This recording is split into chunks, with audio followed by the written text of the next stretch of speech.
3, 2, 1.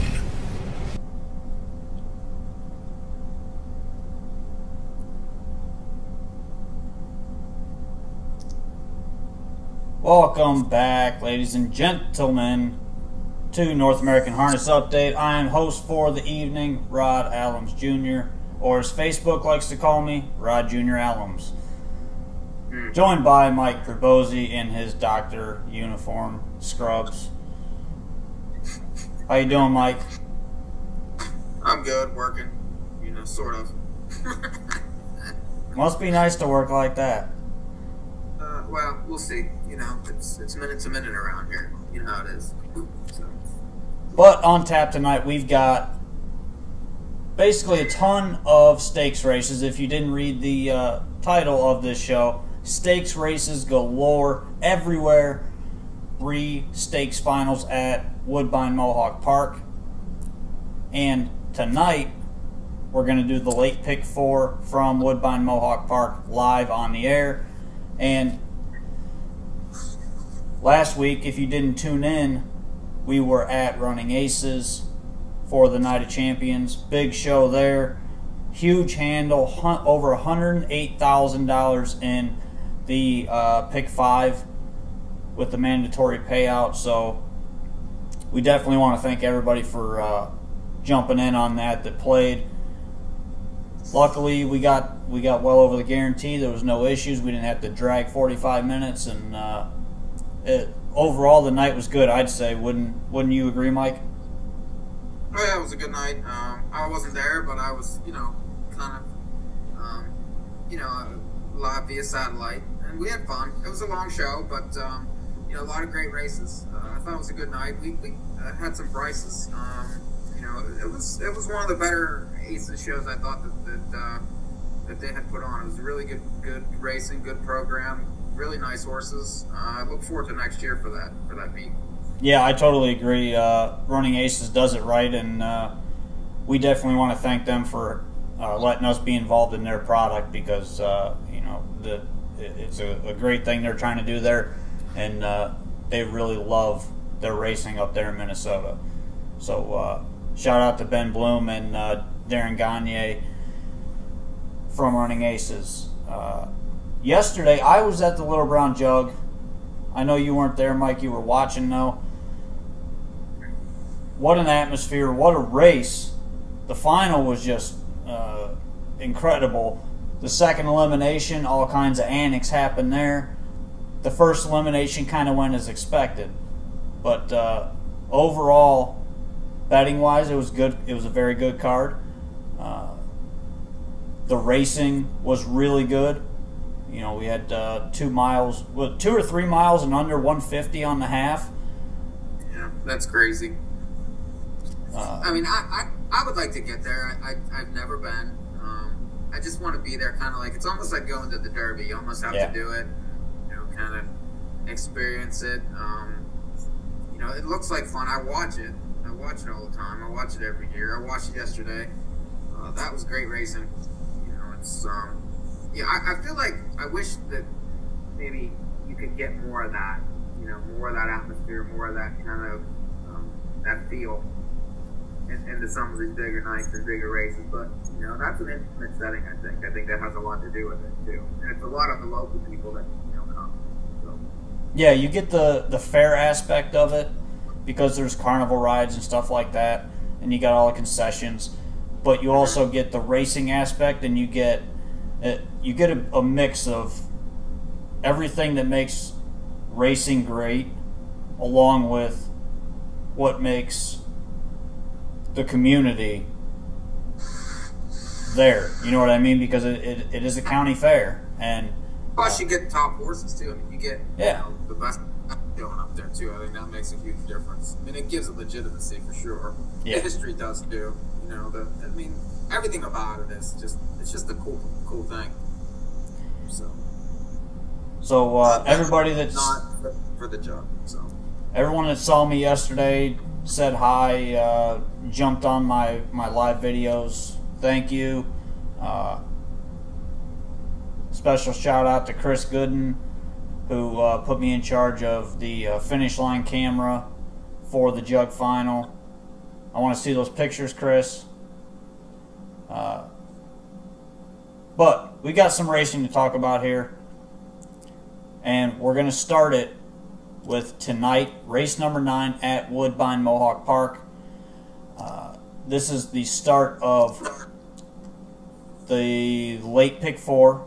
We have tickets for this. They will be posted. I think they actually just went up on Twitter now. But race number 9 starts this. This is the Ontario Sire Stakes grassroots semifinal for 3-year-old filly pacers. And we got a field of 10 here. No, we got a field of 11 here. It's 10. Is it 10? Is it? Okay. Yeah, I see that now. So field of 10. This race I thought was pretty wide open. There's a couple price shots that I like in this race, but the obvious favorite is going to be the 6 Neon Moon. I'm curious where you're at on this race here. I'm a little chalky here, just because I feel like the 6 is going to be extremely difficult to beat. I mean, if you look, this horse, she's capable of, 51 miles. I mean, she went 51 in Georgia, and that, that gold race was loaded. Kendall Sealster was in that race. That was a loaded gold that night. And, now obviously, she got a trip in the race and finished third, but still finished third in a huge race coming out of a couple grassroots races. She beat a horse, that's an Alta Call Girl, that's an older horse that she beat back on July the 20th. This horse has been lightly raced. She's just faster than these horses, and she can do it either way. She can, win it on the front or, come from the back. I feel like she's going to be difficult to beat. The track's, playing towards closers so far. You want to be covered up to the stretch, and then, a lot of the horses have been kicking and winning. I think the 1 might have a little bit of a puncher's chance just because gets McClure, gets back to the big track. This horse has 4 wins, overall, 2 this year, 2 last year, but is much better, in form right now. These last couple races at Grand River and Flamborough are, decent. Faced Hello Love, who was a favorite in that last in the 5th race there, ended up 2-5 in there. So, that's a legitimate horse. It lost to the winner of that race, 2 back at Kawartha Downs. So, this horse has been facing the good ones and draws well, gets a driver change, things to like in that. And then the 9, Katniss SVG. This horse has raced, well at this venue. Won earlier this year here and has been doing well at smaller tracks. It's hard to read some of these, smaller stakes races, but, this is Moreau. He always has his horses ready. The horse doesn't draw very well, but flashes early speed, and I think he can get a trip.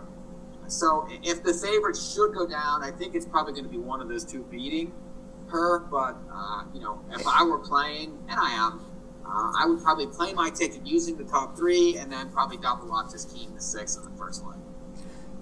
See, we're a little bit different here. I agree the 6 Neon Moon is going to be the big chalk, is definitely the horse to beat. But, she does tend to, especially her last 4 starts, she's been leaving and going right to the lead, which we've seen tonight thus far has not been the place to be. It's not, no. So, with that in mind, I'm 3 deep here. I'll start with the 3 Lady Bubbles. You got a 5-1 morning line. She's coming off a break, but that was on the half. I'm not so sure she's very good on the small tracks. She shows a break over at Grand River, a break at Flamborough, so she gets back to the big track. 2 starts back was a really nice race against non-winners of 5. Tough group of horses there that she had to go in against. Paced the back half in 54-2 there. Just a really nice filly that seems to have a little bit of bad luck and just needs a few things to go her way. If she can work out a trip, follow, and cover, I think she's got a big shot. Another one that'll be coming from off the pace, the 4 Enchanted Eva.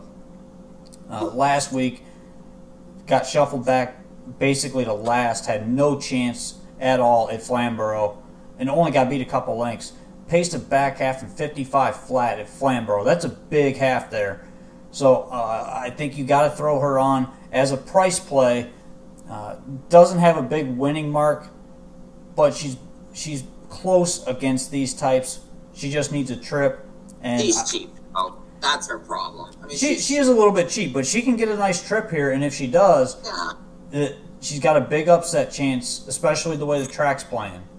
I agree with you that McNair moves everything up, but he's driven this horse before, and I mean, obviously it's the connections are solid, but I just feel like that she might be a little cheap for these. That's just my opinion.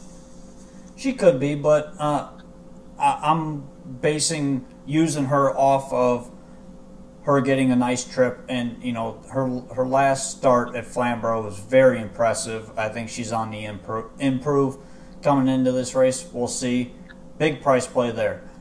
And then the 6 Neon Moon. I don't need to say anything else about her. She looks the best if she's not pressed too hard early on. She probably wins. But I'm kind of hoping for a little bit of speed up front with her being involved in it. And maybe I can get one of my 2 price plays to win that race. Race number 10, which is leg 2 of this pick 4. 20-cent minimum, by the way, for the pick 4 up at Woodbine Mohawk Park. Ontario Sire Stakes, another semifinal for the grassroots. This one is the 3-year-old Colt Pacers. Last division was the fillies. This is the Colts. I thought this race was very chalky. I'll start this one. The 4, Lukashenko. Get 5-2 morning line here. This horse hit the board 9 out of 11 starts this year. Made about 40,000. Just racing very well. Showed a little bit of versatility. Can sit in a hole. Can be on the lead.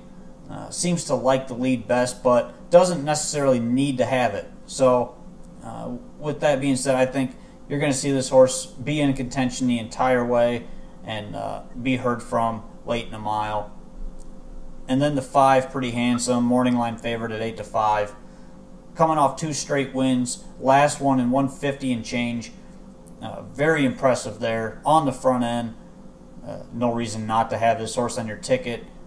He basically is first or second every single time he's in the grassroots series, so tough not to have him on anywhere. He's got 7 wins and 11 starts this year, if that tells you anything. So those are the only 2 I'm using. I thought it was pretty cut and dry between those 2 horses. Mike, where you at? Agree on the chalks. I mean, if you look at the 5, he got Lasix. He, kind of turned another corner and, went 51 that night, and that was a Saturday night, where the front end wasn't necessarily the greatest place, and he just went to front and crushed, and then 7-hole last time, very, very similar. Was very dominant and beat that Jam Jack of Hearts is a nice horse. I think that he was 4th earlier in an earlier division, but the 4's a must use just because he's so much improved. Those numbers of 2 races are decent and fast times. He's been going sub 52. He missed a week, and then last week dead heated for second behind a horse that kind of freaked that night. So those 2 are very obvious. The only horse I threw in also is the 2 Shadow Moon, who I felt like could get a trip from where he's at drawn. Was bet last time into when you dance, who won earlier tonight. You got Henry. I liked the wake up last time, and this horse won 195,000 last year. So there's back class here. The draw's good. If the 2 favorites kill each other, this horse could be sitting in the right spot, and it's shown that he can take a late. So I'm 2, 4, 5 there. I don't blame you for throwing the 2 on. I mean, inside post could get a nice trip there. Definitely plays. Obviously does need some things to happen, but I don't mind you throwing that one on there. Race number 11, which is like 3 of this late pick 4, is a non-winners at 3,000 last 5. Also eligible every other class. That's cheap on the trot. Got another field of 10 here. And just a reminder, they do go 10 across at Woodbine Mohawk Park, so keep that in mind. The 10 is outside.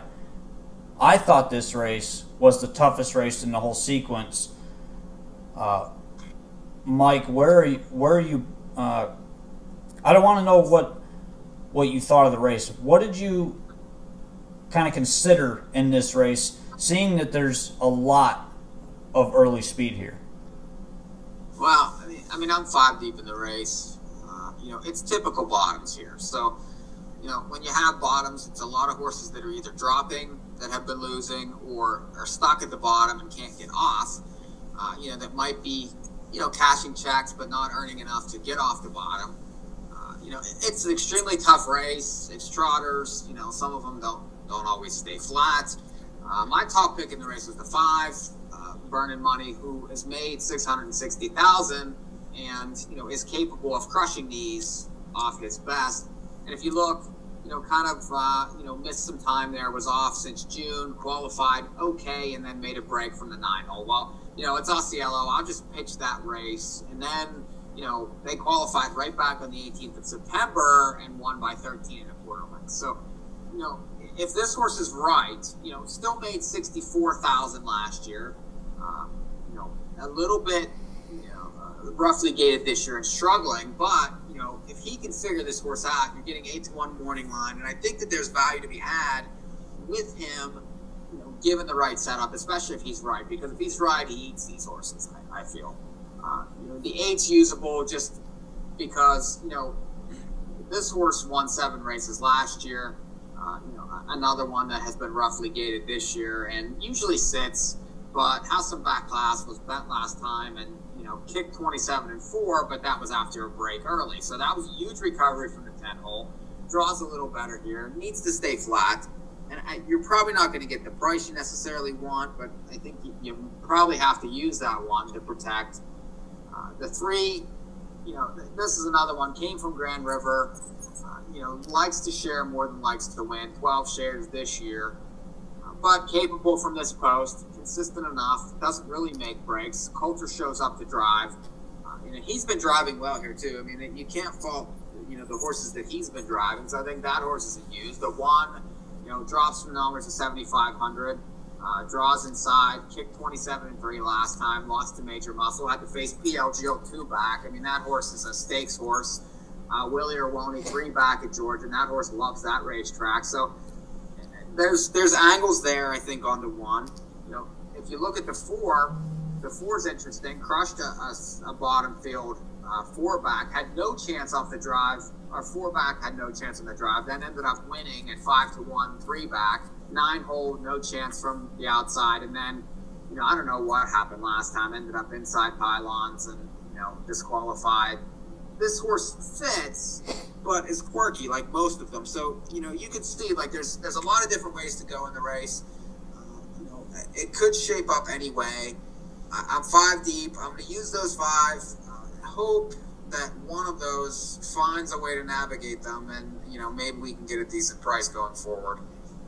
Some of the speed horses on the half, a lot of times that won't translate over to the big track. But with that, I'm also 5 deep here. I'm going to start with the 1 Joyous Hall. This one dropping in class, draws the rail, gets Christoforou back on. Doesn't have that gate speed, so could get the setup here on a night that the track is favoring the closer. So I think this one's a must use.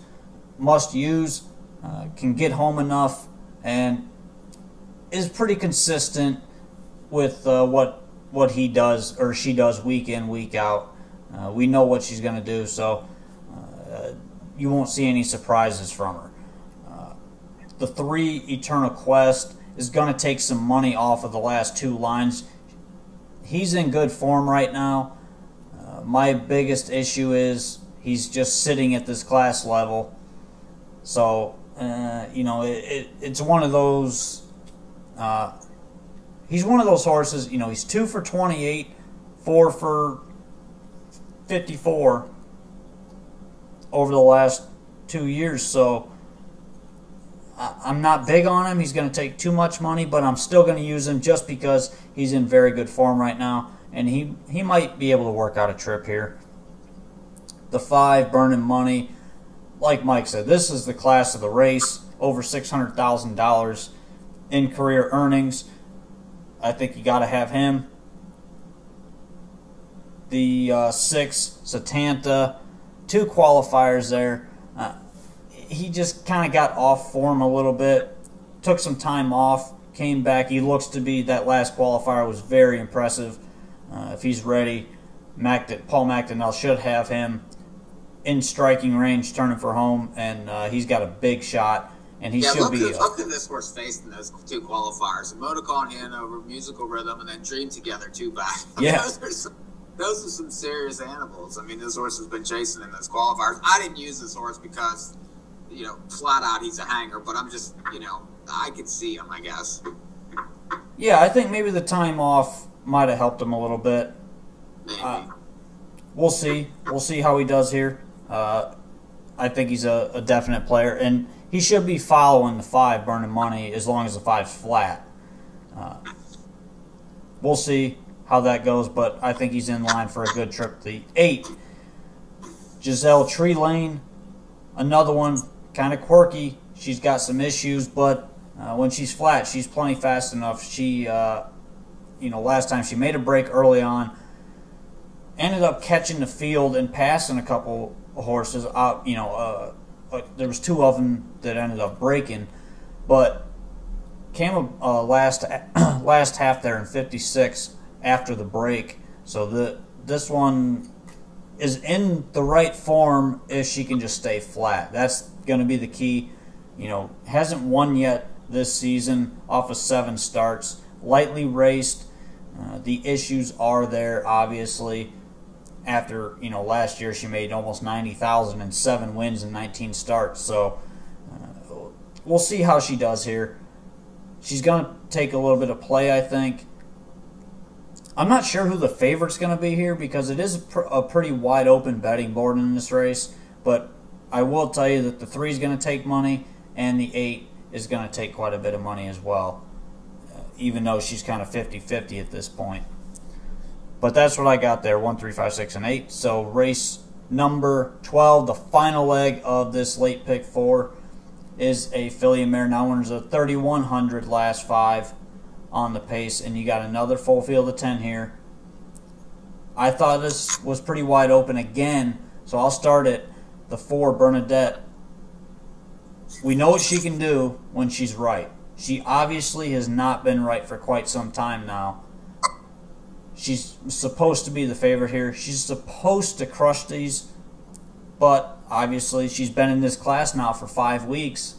She takes money every single week, and she's just not getting the job done right now. I'm not sure what's going on with her. Earlier in the year, she was doing very well. Late last year, she was just firing on all cylinders. She was beating non-winners of 20,000s. She's classy enough. I just don't know what the issue is right now, but I think you got to use her. The 7, Anderson Seelster, had an equipment break last time, kind of lost all chance there, and just kind of sat in it and didn't bother anybody. 2 starts back, I like that race. She got a good setup there, but raced very well, closed a decent quarter, and if you look back even farther, she's been facing much, much tougher over recent weeks. This is a big class drop. 4 starts back. She paced a half in 53 and 4, which would just destroy everything in here, other than maybe the next horse that I'm going to give you, the 8, Big Shoot. Another one dropping in class here. Just been off form a little bit. She's still pacing, she's got the big last quarter of the race. She comes home 26-27 every single week. Must use here, especially the way the track's playing. This should set up for her. My only issue is she's 2 for 25 this year. Doesn't get there a lot. Needs to be close enough turning for home. And I think she's going to be right there at the wire against this weak group. I don't know that she's seen a group quite like this for a long time. The 10, Take Your Breath Away. The 10 hole is the concern here. Going to get away last, most likely. Doesn't have any type of gate speed, so that's the biggest issue. You get McNair on. Maybe he wants to go. She's 0 for 26 on the year, which I do not like, but You get the driver change there. She's coming off a really, really good race, coming to last half in 53-2 in that last race. So a must play there off of that good form coming into this race against similar last time. So I'm going to take a shot with. I don't really like the 4 though. I feel like the horse is going to be over bad, and the horse needs a trip.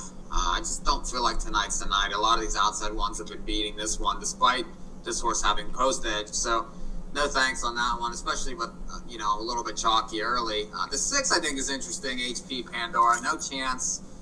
The last 2 races, if you look at this horse, whenever this horse is right, she usually has speed. Outside post 2 back, parked every step, was wide, no shot against Blackjack Pat. Then last time first up, no chance again. Draws better.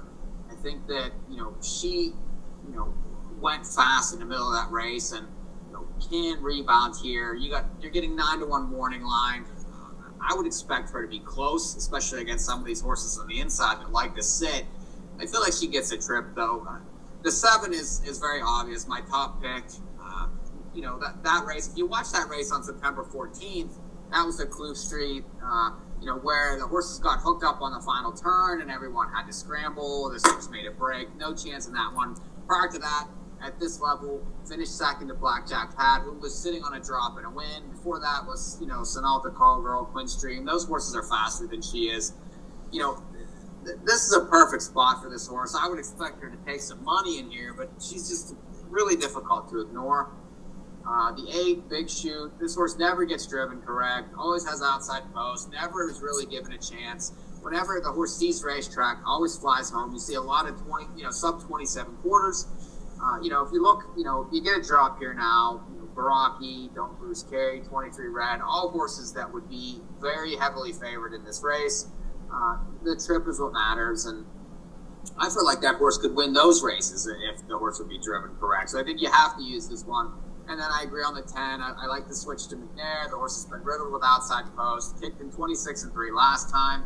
The problem is the 0 for 26 in the 10 hole. Will you get a price? Yes, but you also get McNair. So that offsets things a little bit. So 6, 7, 8, and 10. That is the 4 races for the late pick 4. It's the last 4 races tonight. We gave you what we like there. Those of you not watching the feed, shout out to Bill O'Donnell, who actually is watching the live feed right now, and just text with 45, with 13568, with 47810. It's $24 for 20 cents. Mike? 169 with 245 with 13458 with 6, 7, 8, 10. It's 36, and I would probably play another play for $12 with King the 6 and play once. I didn't bring my computer to work today, so this is what you get. You get some me, some not me. You get my daughter too. So yeah, at least she's actually worth looking at. Oh, well, she's 4. Okay, Rod. Let's be easy. Well, you're old. That's what I'm saying. You're old. All right. You're not as cute as a little girl. Sorry. Nobody wants to look at your ugly ass. All right, then. Anyway, we've got tons more races coming up here. We'll start it with Hawthorne tomorrow night, Night of Champions. I was going to go to Mohawk for tomorrow night, but we're going to jump ship here and go to Hawthorne. Huge card tomorrow night. They've got, how many races are there tomorrow? 12? 13? It's a lot. 13 races tomorrow night for the Night of Champions at Hawthorne. Big card, formerly known as Super Night. We, us Illinois boys, we love this night. It's a fun night. Tons of money up for grabs tomorrow. If you haven't seen this program yet, check it out. It's a great program.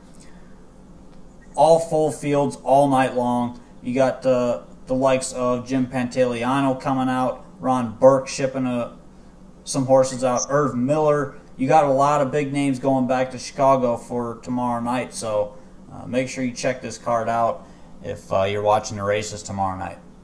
But we're going to start at race number 1. This is the Incredible Finale Championship for $136,000 plus. 2-year-old colts and geldings on the pace. Field of 10.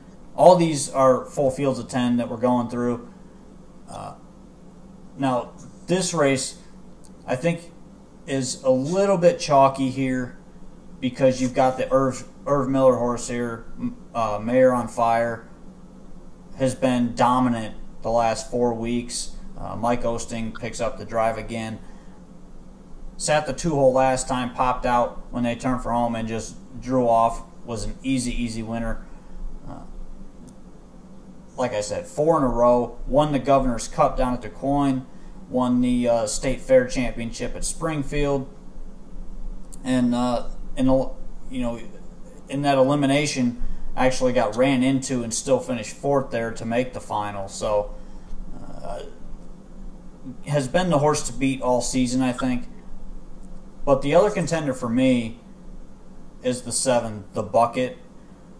Casey and Terry Leonard team up on this one. He's been solid. I don't know if he can beat Mayor on Fire. You look at the last start, he was 3rd in that race. Got a pretty good trip there. Pulled first over past the half and kind of just paced home with him. And then at Springfield got beat in that final and had a very nice second over trip. So is going to need some things to happen to fall his way, but I think has a big shot just because he's going to have that advantage of getting to the lead if Casey decides to leave with him. He might make the lead and could look to try to trap in Mayor on Fire. What did you think of this race, Mike? Well, I have a thought is if you want to go outside the favorites here, which I think you can with the 1 because the 1 is Maximus. This horse has been racing well all year against these horses. Has had terrible post. 10-hole at 4 back, and then 6-8-6 the last 3 facing these horses. Now, last time obviously got in the easier division, but was 3-5 was expected to win. Well, actually, was 30 cents on the dollar. Was expected to win, but I like the comment there. It says fought back. This horse was only beat 1 1/4 to Mayor on Fire, and 2 back. So I feel like with the post switch, with the pressure that could come with the money on the line, this horse has been sitting, back against some of these horses and kicking on. I think a puncher's chance in the stretch, especially if he doesn't have to be used early. Depending on price, he's the likely 3rd choice. I mean, there's no doubt. But you could get 4 or 5 to 1 on this horse, and I think that's value. Yeah, I agree. I do like him a little bit. The only issue I had with that horse is where's he going to be sitting? He's in one of those spots. If he's 3rd on the rail, he's going to be following the 2 favorites. Right. Does he pull or does he sit? So that's the only issue I have with him. But I agree the horse does have an outside chance there and is worth using, especially in your exotics plays, because he could easily be right there with those other 2 horses. Race number 3 is the Incredible Tilly for 2-year-old Payson fillies, Illinois breds, $132,000 plus in this race. Another field of 10 here, and I know, Mike, you kind of glanced at this race. I glanced at it, but I saw an outside contender here. I'm wondering if you're on the same one as me. Oh, I don't know. I doubt it, Rod. I liked the 3 quite a bit. I mean, that the horse had a tough trip last time, kicked home 26-4. I mean, if you get a 2-year-old filly that can come sub 27 at this place, I feel like that that's something worth investigating. And there's another horse in there that did the same thing, and that's the 6, Foolish Little Girl. Was beat a half a length after getting a pretty nice trip, and but again kicking home 26-4. Loses Leonard here, so that's going to increase the price. He's gone up to the 3. I feel like 10-1. This horse, while moving outside, doesn't move outside too far here. I don't mind the middle of the gate for this one because she's going to end up in the middle of the pack anyway. There's a lot of speed in the race. Things could shake out late, and her kick, I think, plays well against these, especially if she ends up second over on the 3's back. So that would be my 2 in there, the 3 and the 6. I'm with you on the 6. The 3 is the horse to beat, and I think that's pretty obvious. She's going to be probably 3 to 5 in this race. Is definitely the horse to beat, but is beatable. Last week, I like, if you're going to play this race, I think you box 3 horses here in the exacta. The 3, the 6, and the 7. The 7, I'm not even going to try to pronounce that name. Last week, went to the front, got used early, went a 28-second quarter and cleared at the quarter. Was just on fire early on last time. Jimmy Pantaleano, comes in to drive for Nelson Willis and comes in off that sharp win, come home 27 and change. The horse raced very well there and deserves to take some money. I don't think you're going to get 9-1 morning line when the gate opens, but we'll see, because the 3 is going to take all the money, all the action at the tote. So maybe the 5 is probably going to take some money just because it's hosting. But I really like that exacta box play there, 3, 6, and 7. I think you can find a little bit of value in that play, especially if something happens where things kind of get shaken up early with the 3. We'll see. Race number 4. This is the Cadabra 2-year-old colt trot for Illinois breds. Another full field of 10 here. And I'll start this one. The horse that's interesting but did not get the draw, the 10, Trixie's Turbo, has been right there almost every single week so far this season. Comes in off of 2 straight wins. Has got 3 wins the last 5 starts. Racing very well. Is a front-end type. The 10 hole is, the issue for this one. I don't know what he's going to be able to do from out there, because there is a lot of other speed that's way inside of him. He's going to have to try to work a trip out, I think, which could put him in an awkward spot there. So I'm going to try to take a little bit of a value play here with the 1 Fox Valley's Rush Hour. Juan Franco has been driving this thing the last 4 starts, racing very well, has been right there, moving first over the last 2 starts, and that shows me the horse is coming into his top form right now. Still hitting the board second in his last 3 starts. I think he's going to be peaking for this race. He draws the rail again. He's in the right spot in this specific race, so I think he's a play and a must-use on any multi-leg tickets you're playing here, or any exotics plays. Really, you're going to take a maiden in a stakes race when you have horses that have won, like the 2 has won 5 races, the 6 has won. Some of these have won fair races. I don't care. That's the 10 has won 6 races. So if you want to make a win bet on a horse that's never won in a race like this, be my guest. That's fine. The horse was 4 to 5 last time and still couldn't win off a fairly decent trip. That horse is just okay for me. I don't know. I think that there's some prices in here like that. What's wrong with the 6? This horse gets Hopples, gets Leonard. If you look back to the that September 8th race from the 8 hole, kicked home 27 and 2. The horse was 4th there, but that's still an eye-popping figure on the page. If you look around, that could be a little bit sneaky. The 7 is pretty obvious for me off a break. This horse either wins or runs, basically. A lot of speed in here, though. I think the 10 draw, he has 5 lifetime wins, and he's going to get a setup, and he gets post relief. So I would be in multis 2, 6, and 7. I don't mind the 2 at all. The 6, I thought about, he adds hobbles. I just don't know that he's fast enough. That's my only issue with him. But I can see using him. That I do like, especially for 2-year-olds, is if you get an equipment change like this and then you get that big qualifier like that, the horse obviously improved. There's something to that, if you ask me. So and then you get the top driver at the racetrack too. So it's hard to ignore that. Yeah, I could see using him. I mean, I'm not big on him, but definitely usable. Race number 6 is the Fox Valley Flan for 2-year-old trotting fillies. Another full field of 10.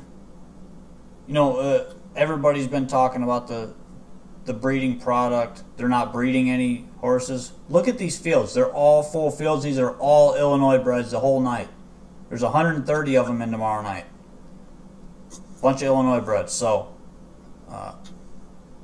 go look at some of these things, and especially this race. You got some talent in here for 2-year-old trotting fillies. I think, my opinion, these fillies are better than the colts, and I think a few of them could probably win that colt race if need be. But Mike, I'll go to you first in this race because I thought the race was pretty chalky, but there are a couple.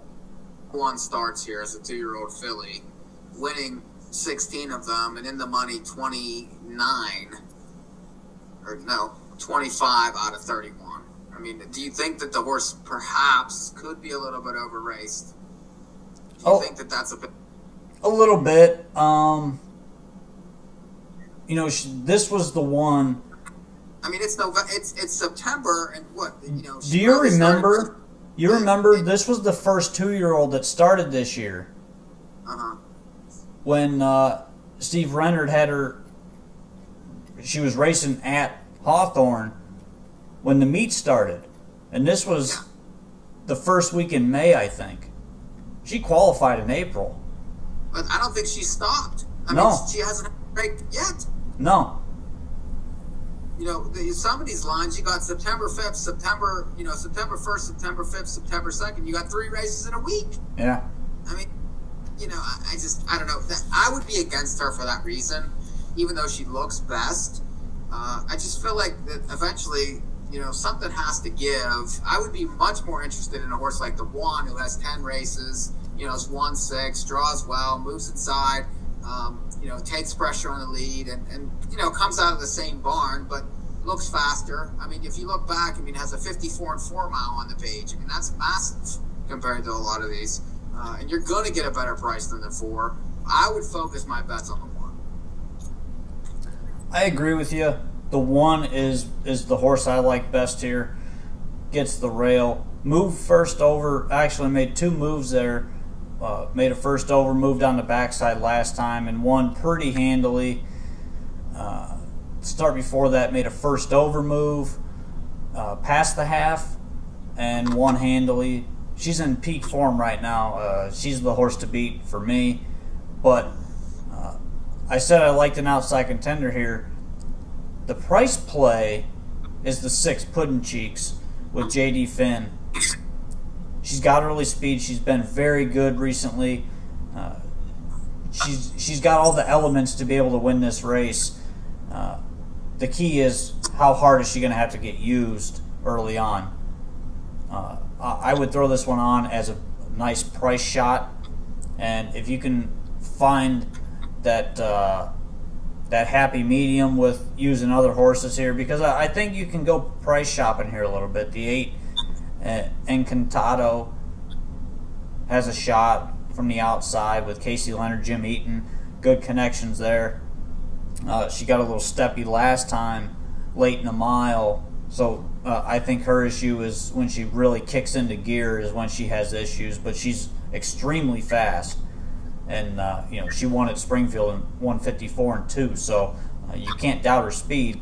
Her gait might be the issue, but she's going to take some money no matter what. But this is a race, again, go price shopping a little bit. Try to find some value somewhere, whether you like any of the ones that we like. we're both on the 1 here as the top pick, though. I agree with you. The 31 starts on the 4 is just asinine. Yeah, I mean, I don't know. I mean, can she win? Absolutely, but I don't know. I'm against her at that price. For sure. But moving on, race number 8. This is the Beulah Digert Memorial for 3-year-old trotting fillies. Now we're getting into the 3-year-olds here. The 3-year-old trotting fillies, though, different story. You've had one that's been dominant the last month and a half in the 2 trotting Grace. She's definitely the horse to beat. Another Steve Searle trainee. Kyle Husted drives this one. She's you can't fault her in any of her last 4 starts. She's been lightly raced. 1 start in September thus far. Since DeQuoin, just that 1 start. So I can see her just wiring this field and not looking back. But I think the other thing you got to look at in this race, the outside horses are going to have a tough time because there's a lot of just horses that are going to get in the way out there. I thought the race was really chalky here. 2, 1, and 3. Stick to the inside horses. Maybe throw the 4 on as a little bit of value with Mike Osting jumping on for Steve Searle there. But that's kind of what I see. I would stick with the 4 inside horses. Are you kind of similar, Mike? Yeah, I don't mind the 4. I mean, you get a post switch, you get a driver switch. The trainer drove last time, obviously, and has been consistent this year. I mean, 10 times in the money in 15 races, has made 40,000. Post switch, there's a lot to like there, especially obviously the 2's the horse to beat, but the 4 plays for me underneath. And the 1 is the closer in the race. Nothing really clever there. It just, take what they give you and move on. I tend to agree there. But race number 9 and race number 10 are consolations, or race number 10 is an invitational. Race number... Those are nice.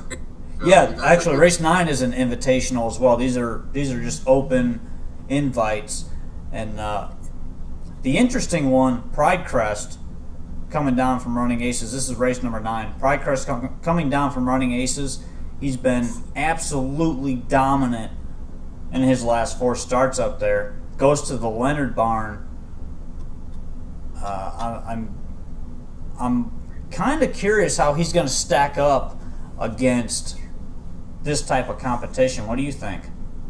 Well, he's raced well at this place in the past, hasn't he? I mean, he's won at this place before. I know that I've seen him win here. Those Meadows, a lot of class in the race.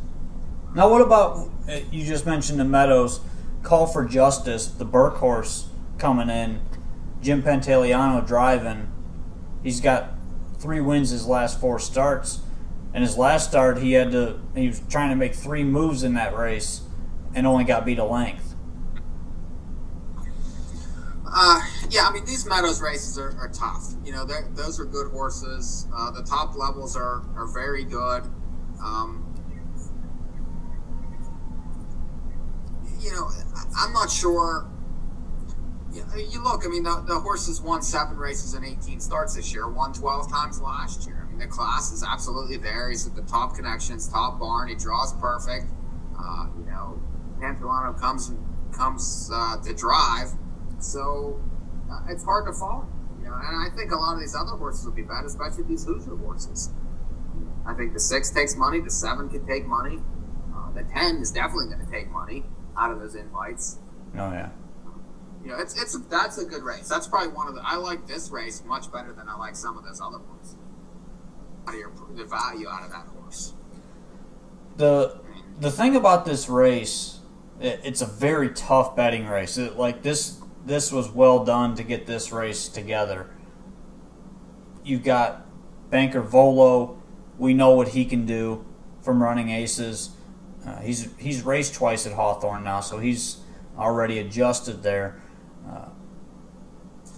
But this group is what's the word I'm looking for? It's a very diverse group because you got horses from all over the country that are coming for this race. So very interesting. I'm curious to see who wins that race, and I think you're going to see a nice payoff in every exotics play in that race. So yeah, I think it's very good. I don't think it matters who wins. You're going to get a nice payoff there. So make sure you throw some money in that race. We're going to skip race number 10, go to race number 11, which is the Robert F. Carey Jr. Memorial for 3-year-old colt pacers. This is the big one, 160,000 plus. And Fox Valley Gemini, 7-5 morning line, second time Lasix for the Leonards. There's zero value there. Can they beat him? I wouldn't try that hard. You know, the horse has won 17 out of 19. You know, got Lasix and went 51-1. You know, not really. You know, I would more be interested in watching. I mean, a lot of these horses can't get anywhere close to this horse, so you're going to get 1 to 9. You know, the 1 is a horse that likes to share more than likes to win. Probably ends up the second choice in the race, and has had tough trips. You know, the 5's interesting, just off that 12-1 morning line. No chance last time behind Breaker. Prior to that, 1-2 in a row. You know, this horse is a little bit more lightly raced, and you know, it's 15 times in the exacta, so draws well. I would probably try to, you know, create a little value with the exacta there with the 5. I think that, you know, there is some value there, and then the 7 will also take money.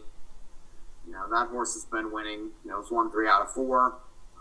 I wonder, you know, if, you know, they're going to be chasing the 3 a little bit, and that's why I think it sets up a little more for the 5 underneath. Yeah, I kind of agree with you a little bit. The 5, like you said, had no chance last time. Just got in a bad spot there. But you go down the program 4 lines in the first leg of that Carey. It was either the first or second leg of this series here. Finished 4th there, made a first overbid, kind of flattened out. But after that, I think that was kind of the turning point for this horse. You're going to get good value here, good spot behind the gate. I don't see him leaving real hard because there is a lot of outside speed. So he could get a nice setup here if all the horses go that I think are going to go. The 7's going, the 6 is likely going to go. Maybe he's 50-50, I think. You know, Fox Valley Gemini is going to get off the gate, get away close, and the 1 can get out of there. So you could have some speed up front, and it could set up for that horse coming late. So I agree with you. That's the value play in the race.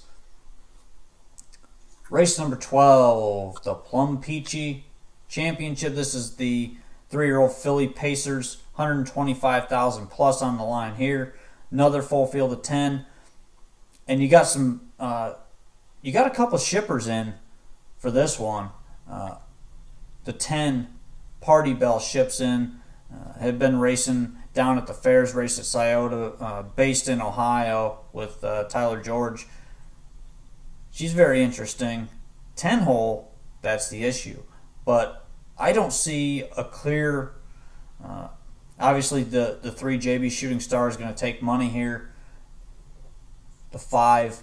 All Beast No Beauty is going to take some money. So I'm kind of curious how you see this race. Do you go with those 2 horses, or do you try to find the value with somebody else? Well, I prefer the 5 a little just because, you know, she likes to win more than most of them. 8 out of 14. Looks like was kind of driven conservatively last time. Prior to that, I mean, had won 4 in a row at least. You know, kicked 26-3. two back on September 7th, albeit off a perfect trip. That's still, a huge kicker there. I like that. I like seeing that. And I feel like with the money on the line, maybe they were just kind of taking it easy in the elimination. And, now they're in the final. She's made $110,000 already. The 4 is very classy also. It's another one that's made $168,000. So, as a 3-year-old filly, she stands to get a trip, she doesn't like to win quite as much. Only 2 for 11 this year. I feel like it is those two. I don't really know what to think of the 3. This is, again, your top connections. Was racing in Hoosier, but was in a 20 claimer 3 back. So it's like, I don't know, and couldn't win that race. So I would be disinterested in a horse like the 3. Focus more on the 4 and the 5. The 10 doesn't really like to win enough for me either. 2 for 16, tripped out last time, new life mark, 10 hole this time. Probably bet more than I want. So I would probably be more 4 or 5. I agree. I think maybe the 3 fits, but kind of iffy to me. Not really a top win contender, especially at that price. You're getting no value at all, especially with the morning line price. The 5 is my top horse in the race. All Beast, No Beauty, racing very well. 4 out of the last 5 winners. I got really nothing else to add on that one. But like I was saying, one of the shippers, Party Bell from Post 10, got used twice last time, still hung on to win, or got up to win, I should say, in 154 and a piece. Nice last quarter there. She's been very sharp, seems to be peaking right now. The post is the issue for her, but I think plays a little bit in here and could upset these if she gets the right setup. The other one I thought maybe you should throw on here, the 8, the New Americana. She comes in off a win, and it was a very impressive win on the front end. Don't want to play this horse on top, I wouldn't blame you, but throw this horse in because she's coming in off a very good race and looks to have turned a corner with that last one. Maybe, just maybe, this is the price play of the night right here. Now, do you have a problem with horses that do take that new life mark? Like, do you really feel like that they double up or get another, effort? Because that's probably what it's going to take to win. Well, I'm more apt to think that a regression is coming. Well, my thing was something like that. It's such a drastic improvement from what she had been doing. Last year she showed flashes of that. So I'm thinking that maybe something was resolved with her. There was some type of issue. They figured out what it was, and you saw her best in that last start. I'm fine with that line of thinking. So that late pick 4 over at Mohawk. This is the Dygert Championship 3-year-old Colt Trotters. 83,000 plus on the line here. You got another field of 10. And for me, I tried to find something of value here because the 3 Illini Might is going to be the favorite 7-5 morning line. He's definitely the horse to beat. Won 3 out of his last 4 starts and has been basically dominant over the last month and was extremely dominant in his last start. They weren't even coming close to him. So I tried to search for a little bit of value in this race, and the one I come up with is the 2 Talking With Them. Didn't do too much down at the Coin. Came back to Hawthorne and complete form reversal. The last 2 starts, got a win in the second. Last time sat the 2 hole and just sat there basically. Didn't move, didn't do anything. I think that was a good primer for this race. Gets an inside draw once again. Jerry Hansen can get him ready with the best of them, especially when the money's on the line. Do not toss this horse out. Use this horse with the 3 Illini Might. You're going to get a little bit of value there. But along with them, the 5 Majestic Caprice has been pretty sharp all season long. Tough not to use that horse, but he's going to be the second choice in here, far and away, I think. Yeah, I mean, I agree on the 5. Gets Sheehan back, drove the horse to a win, 2 back, 8-hole last time, no chance, used early and didn't do anything. But, has won 16 races in 39 starts, has made money, 9 wins this year. Impossible to look beyond that when you look at a horse like the 2 that's won 1 out of 16 races lifetime. So, a lot of people don't look at things like that. But I do. I feel like that does matter. I prefer horses that like to win, that are in the mix all the time. And, whereas horses that have, one race and 16 races where they've hit the board, that makes a difference. Obviously, the other 15, what happened? So, while I understand the thinking on the 2 and the morning line kind of, shoves you there. This horse was 25-1 last time. He's obviously improved. I prefer the 5. I think it's chalky, and I'm not that interested. Well, that does it for our Hawthorne coverage for tomorrow night, the Night of Champions. As you can see, I got a little Hawthorne swag on right now, this hat right here. We've got some Hawthorne shirts. If you want a Hawthorne shirt, reach out to me. We'll try to get you one. But we're going to go to break. You can see these Pick 4 graphics up on the feed right now. You got just a couple minutes at Mohawk. Before we go to break, Mike, do you have your ticket up? Yeah, it's here. I'm gonna punch it now, but it's 169 with 245 with 1 3 4 5 8 with 6 7 8 10. It's 36. I'm getting it in here in a second. I punched mine. Mine is 346 with 4 5 with 1 3 5 6 8 with 4 7 8 10. It's $24. You can find those NAHUpicks.com or on Twitter. Look at the graphics. They might be on Facebook too. I haven't checked. We will be back